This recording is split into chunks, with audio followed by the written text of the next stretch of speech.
Before we get started with our food, I want to conclude by welcoming Laura Stone, who is going to make some remarks. She is the Acting Deputy Assistant Secretary of State. That's a position that I held 30 years ago. And I am absolutely delighted that the position is in such good hands today. Laura has been nearly 3 decades in the Foreign Service. She served in Hanoi, she served in Tokyo, she served in Bangkok, she served 3 times, I think, in Beijing. She is an expert on economic issues. She is an expert on the Trans-Pacific Partnership, which, as many of you know, is no longer part of the U.S. diplomatic strategy, but has been kept alive by the other 11 parties to it. And my guess is that her expertise on the Trans-Pacific Partnership will come to good use in the future. At any event, I am hoping so. Laura, we would welcome you to make a few remarks here. Thank you very much.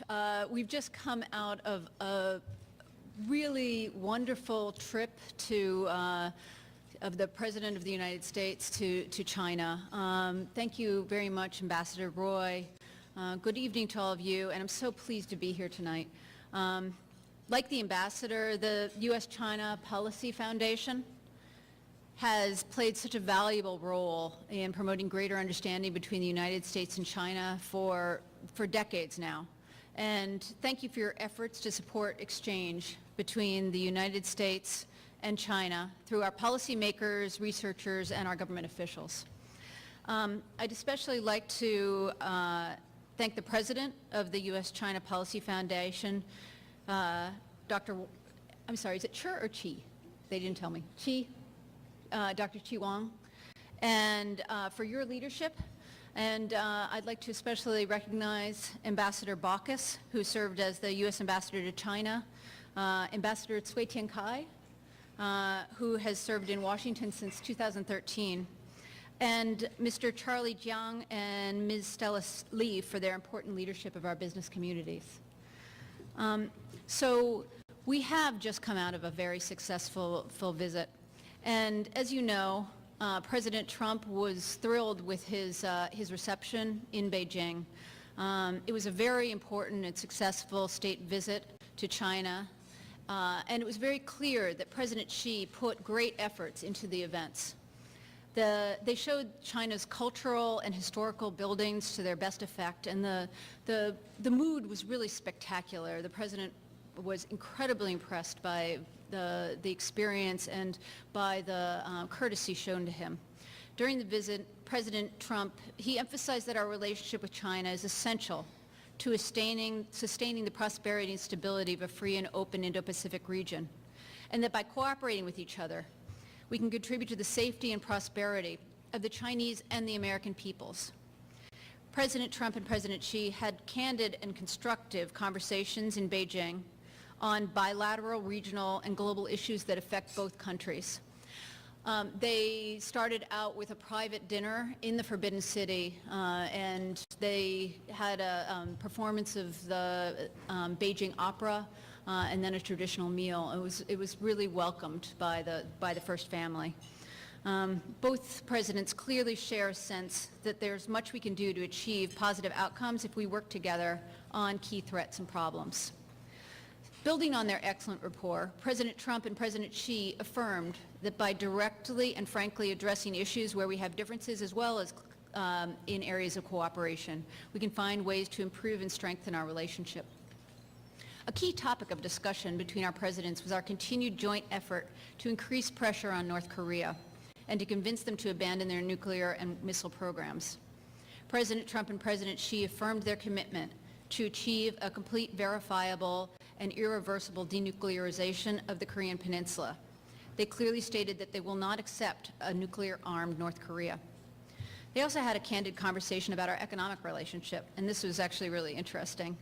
They did find a lot of areas that they could agree, and they had some incredibly useful discussions that helped improve mutual understanding on the issue. And the need to focus on departing from past practices to make better progress towards balancing the relationship and reducing the U.S. trade deficit. Additionally, there was a number of high-quality commercial deals that were signed during the summit, totaling over $250 billion, and I see over at a table there were some of the people that worked so hard on getting the deals together, so congratulations to my colleagues at the Department of Commerce. On the critical issue of opioids, which if you follow the news in the United States has been a real focus of this administration and also at the local level for so many of our politicians and communities, we made some good progress on actions to curb the flow of harmful narcotics into the United States and to save American lives. The President's committed to take new actions, including steps to control the export of new fentanyl precursors, to share intelligence on drug trafficking, and engage trafficking information packages to identify individuals and criminal networks that are responsible for this trafficking. And along for this historical ride was my boss, Secretary Tillerson. This was Secretary Tillerson's third trip to China. And during the President's visit last week, the United States and China agreed to organize an early exchange of high-level visits between our militaries and also our diplomats. Secretary of Defense Mattis is planning on visiting China in 2018, and we hope that a senior high-level Chinese military delegation will also visit the United States. These kinds of exchanges underscore the importance we place on the diplomatic and security relationship that we've developed jointly. In addition to engaging on today's most pressing issues, we're also discussing ways that we can prevent misunderstandings and miscalculations.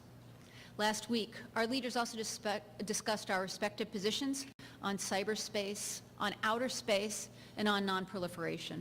We plan on continuing this engagement in these and other areas over the coming year. As you know, President Trump also traveled to Vietnam and the APEC Summit and then on to Manila for the U.S.-ASEAN Summit and the East Asia Summit. Before that, he had a good exchange in Beijing on maritime issues.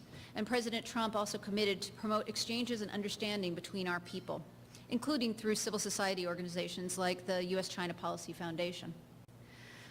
As you know, these organizations play an important role in furthering social and economic development and people-to-people ties. And for this reason, the U.S. looks forward to consultations with China on registering NGOs so that we can continue this fruitful people-to-people exchange. So once again, I'd like to thank the U.S.-China Policy Foundation for your work to promote greater understanding between the United States and China.